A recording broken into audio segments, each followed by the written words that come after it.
O universo cinematográfico da Marvel, o MCU, teve um difícil caminho com relação à representatividade. Foram quase 10 anos pra gente ter o filme do Pantera Negra protagonizado por um super-herói negro e o filme da Capitã Marvel protagonizado por uma super-heroína. A Viúva Negra, que tá praticamente desde o início do MCU fazendo participações em vários filmes, só teve o filme próprio dela em 2021. E quando a gente fala de representatividade LGBTQIA+, a gente só começou a ver isso de fato em 2021.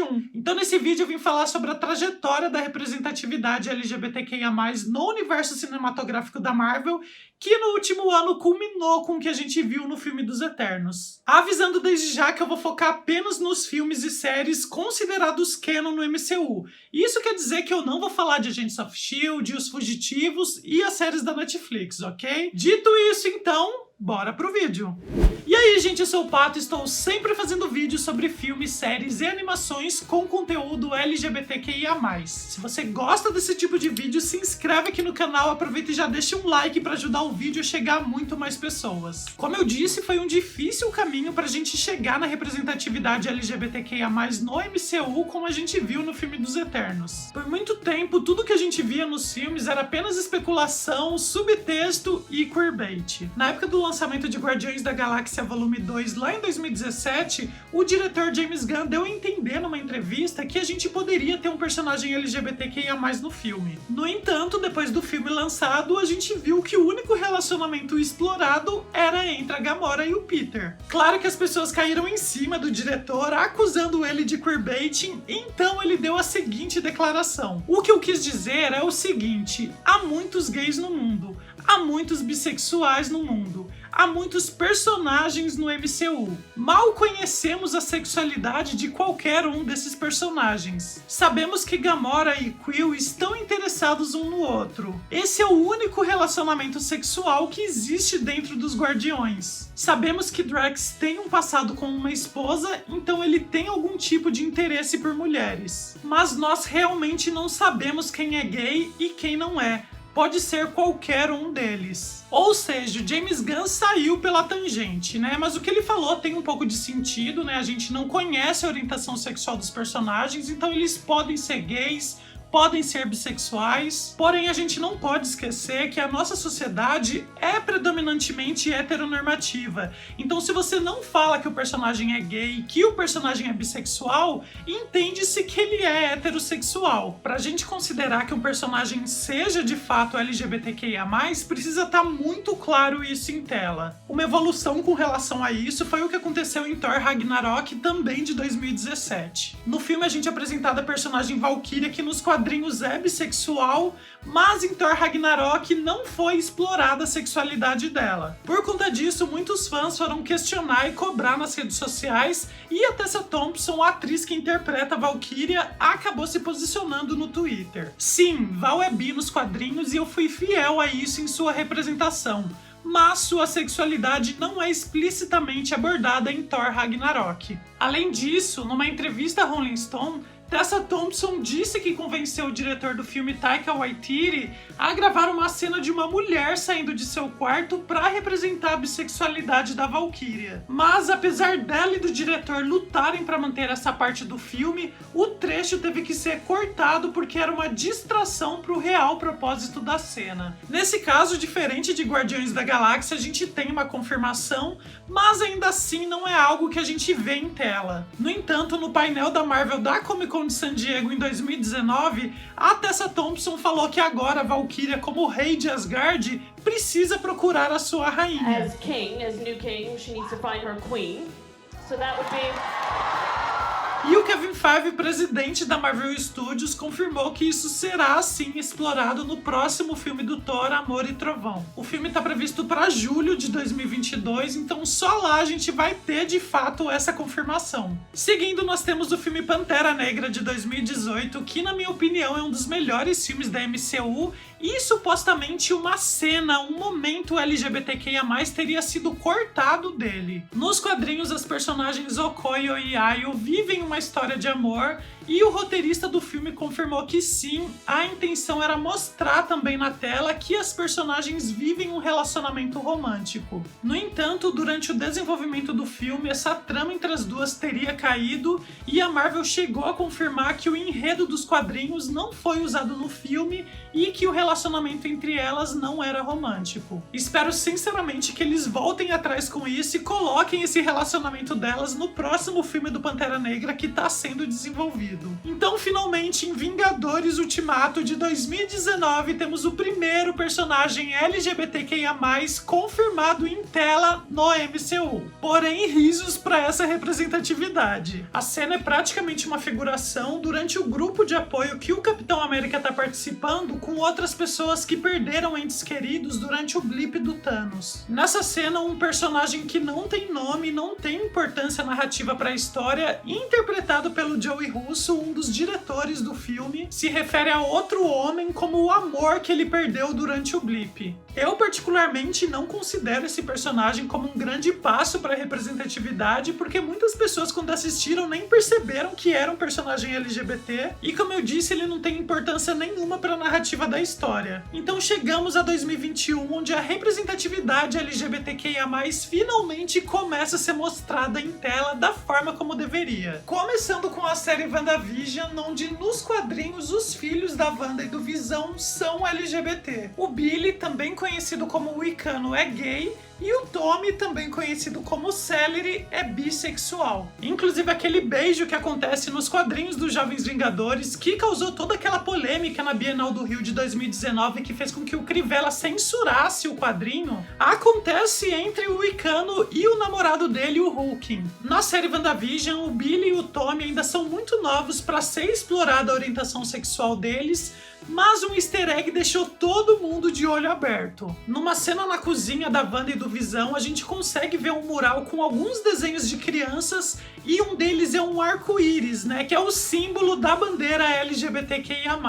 Então, apesar de ser muito rápido e para muitas pessoas até imperceptível, pode ser que esse easter egg significa que a Marvel está respeitando a história dos personagens e quem sabe se eles aparecerem novamente, né, um pouco mais velhos, a sexualidade deles pode ser devidamente explorada. Logo depois temos uma série que eu considero um pouco problemática com relação à representatividade LGBTQIA+, que é Falcão e o Soldado Invernal. Acho que é fato que muitas pessoas interpretam a admiração que o Bucky, que o Soldado Invernal tem pelo Capitão América, pelo Steve Rogers, como romântica. Claro que isso nunca foi explorado nos filmes do Capitão América, inclusive nos quadrinhos também o Bucky não é LGBT, mas a Marvel começou a brincar um pouco com a sexualidade do Bucky na série Falcão e o Soldado Invernal. Não tem como a gente ignorar todo o subtexto LGBT envolvendo a relação do Sam e do Bucky, né, do Falcão e do Soldado Invernal. Primeiro a gente vê o Bucky tendo dificuldade de ter um encontro romântico com uma mulher, claro que era por outros motivos, mas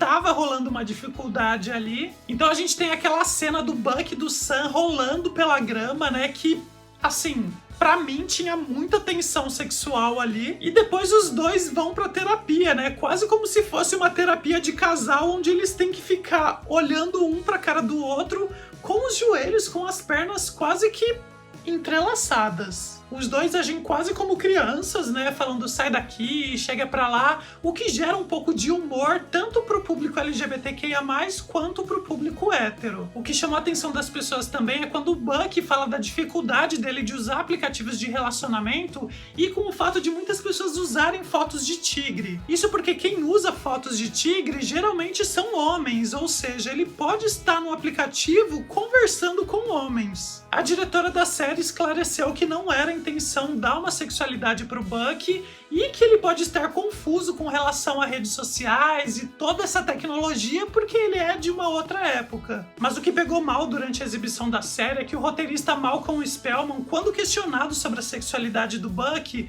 falou simplesmente pra gente aguardar e assistir até o final. Ele não confirmou e nem negou a sexualidade do Bucky, o que fez com que as pessoas criassem expectativa com relação a isso. E como sabemos, né, a temporada acabou e nada foi dito, nada foi falado, nada foi explorado. Ou seja, um tremendo queerbaiting. Em seguida temos então a série do Loki, que colocou o personagem principal da série dentro de 2 letrinhas da sigla. Logo na abertura da série a gente tem uma imagem com a ficha de identificação do Loki e na parte do gênero a gente consegue ler fluido. Nos quadrinhos o Loki é um personagem de gênero fluido, tem momentos que ele está como Loki, tem outros momentos que ele prefere ficar como Lady Loki, e quando eu vi isso na abertura eu achei muito legal trazerem essa característica do personagem para a série. E quando a gente é apresentado durante a série para outras versões do Loki dentro do multiverso, a gente conhece uma versão feminina dele. Porém, na hora de mostrar o passado dessa versão feminina do Loki, eu acho que a série perdeu a chance de mostrar uma representatividade do gênero fluido. Isso porque essa personagem é mostrada como tendo nascido, como tendo sido desde sempre num corpo feminino. Seria muito mais interessante para mostrar esse gênero fluido do Loki se tivesse mostrado que ele tinha nascido num corpo de menino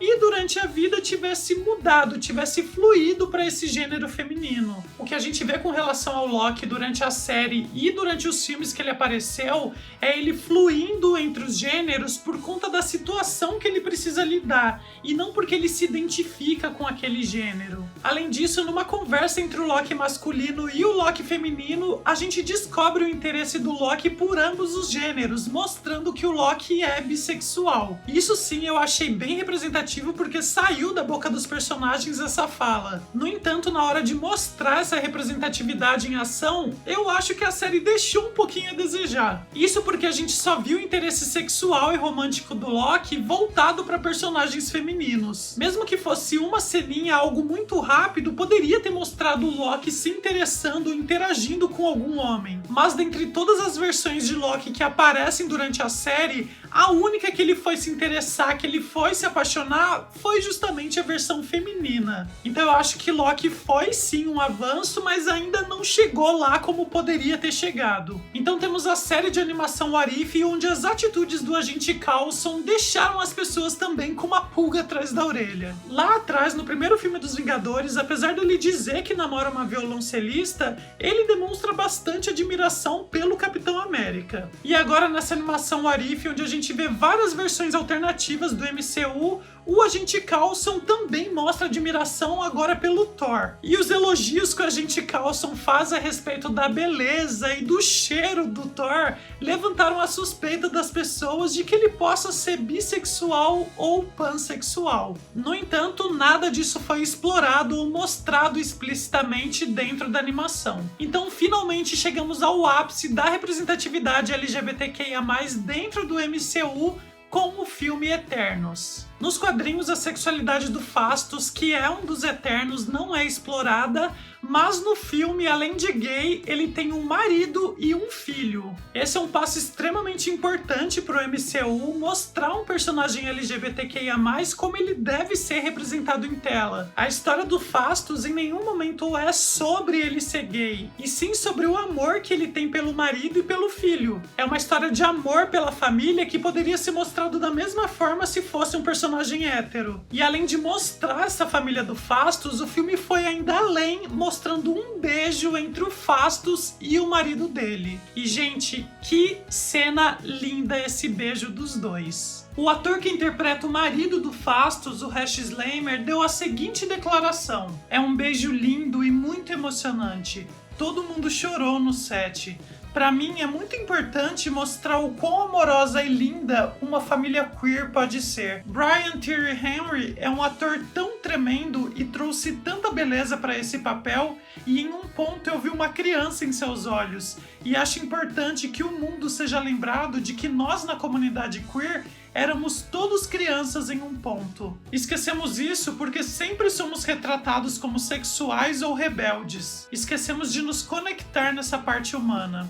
Numa entrevista, a diretora Chloe Zhao disse ter medo do filme sofrer alguns cortes ou ser boicotado em alguns países por conta desse personagem gay, e de fato isso acabou acontecendo. Na Arábia Saudita e no Kuwait, o filme foi proibido de ser exibido. E como não poderia deixar de ser, muitos comentários preconceituosos e homofóbicos relacionados a essa cena do filme, mas eu fico muito contente de saber que mesmo assim a Marvel apostou nisso e vai continuar apostando nos futuros projetos. Na série do Gavião Arqueiro, muitas pessoas sentiram a química que estava rolando entre a Kate e a Yelena, e a sexualidade das duas não foi explorada na série, né? Então quem sabe isso não seja explorado mais pra frente. Nos quadrinhos, a Yelena é assexual e aromântica, então pode ser que isso seja também parte da personagem no live action. Além disso, na série conhecemos a Wendy Conrad, uma oficial da polícia de Nova York que menciona uma bolsa cheia de flechas como sendo presente de sua esposa. Temos aí então mais uma personagem LGBTQIA+.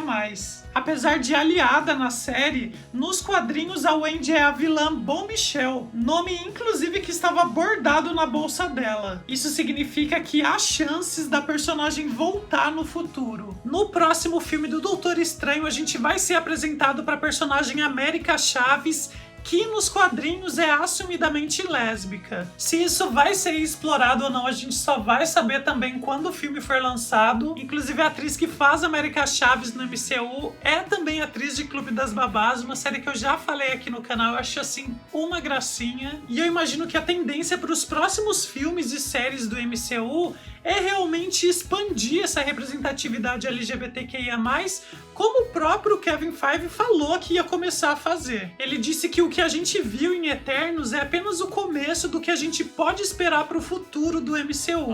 There have been gay heroes before in the comics. It is more than pastime in the movies. And it's just a start. Tem mais o que dizer? Não tem mais o que dizer. Nos vemos então num próximo vídeo. Beijo do Pato e tchau!